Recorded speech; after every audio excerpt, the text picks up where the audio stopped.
Söz депутат Дайрабаев Жигули Молдахалығына беріледі. Рахмет, Дания Мәди қызы. Менің депутаттық сауалым Қазақстан Республикасы премьер-министрінің орынбасары Бозымбаев мырзаға арналады. Құрметті Қанат Алдабергенұлы, су тіршіліктің басты көзі, судың да сұрауы бар. Бұл салада әлі де шешім таппаған мәселелер көп.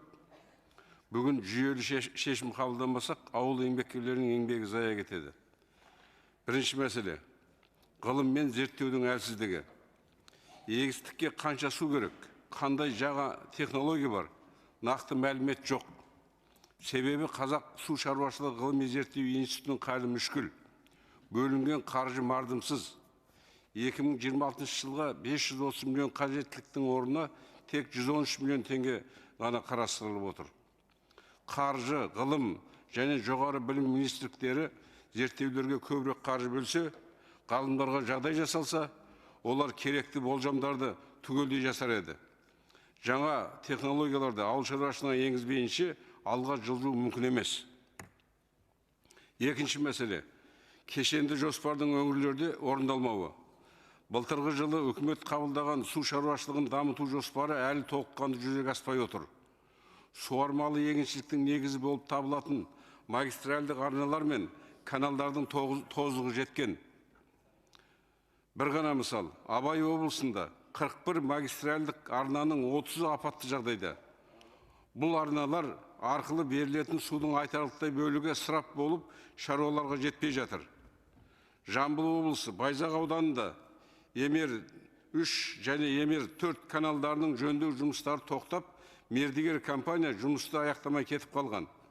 Шығыс Қазақстан және Павлодар облыстарында да су қоймаларын реконструкциялау, қосымша каналдарды жөндеу және суармалы жерлерді ұлғайту мәселелері күн тәртібінде тұр. Осындай жағдайлар тек су тапшылығын күшейтіп қана қоймай, республикалық бюджеттен бөлінген қаражаттың тиімді жұмсалуына да күмән туғызады. Сондықтан менің ойымша, әр облыстың әкімдігіне талапты нақты қаталдап қою қажет. Инфрақұрылымдық жобаларды тек бюджетке қарап отырмай, мемлекеттік жекешелік әріптестік арқылы да инвестициялар тартуға болады. Үшінші мәселе, су үнемдеу мәдениетінің төмендігі. Жаңа су кодексі қолданысқа енгізілгеннен бастап, фермерлерден жер асты су құдықтарының құжаттарын талап етіліп, жаппай айыппұлдар салынып жатыр. Ұзақ жылдар бойы қолданып келе жатқан құдықтардың құжаттары қайдан болсын? Әрине, заң талаптарына бағынуға тиіспіз, бірақ жаппай айыппұлдар сала бергенше, ең алдымен еңбек адамына заң нормалары мен талаптарын түсіндіру жұмыстарын жүргізу қажет. 2024-2026 жылдарға арналған су үнемдеу жол картасы сонда ғана толық жүзеге асады. Бұқаралық ақпарат құралдары мен әлеуметтік желілерде суға қатысты кең көлемді науқандар ұйымдастырып, халыққа қарапайым тілмен жеткізілгені жөн. Мектептер мен қоғамдық орындарға су үнемдейтін жабдықтарды орнату үшін мемлекет пен бизнес бірлесіп қолға алатын уақыт келді. Құрметті Қанат Алдабергенұлы, біз бұл жерде тек ресми құжаттарды орындау жайын емес, еңбек адамдардың жағдайын сөз етіп отырмыз. Сондықтан үкіметтен жоғарыда айтылған 3 мәселені шешуге бағытталған нақты шаралар қабылдауды сұраймыз. Құрметпен Ауыл партиясы фракциясының депутаттары және аграрлық мәселелер комитетінің мүшелері. Рахмет.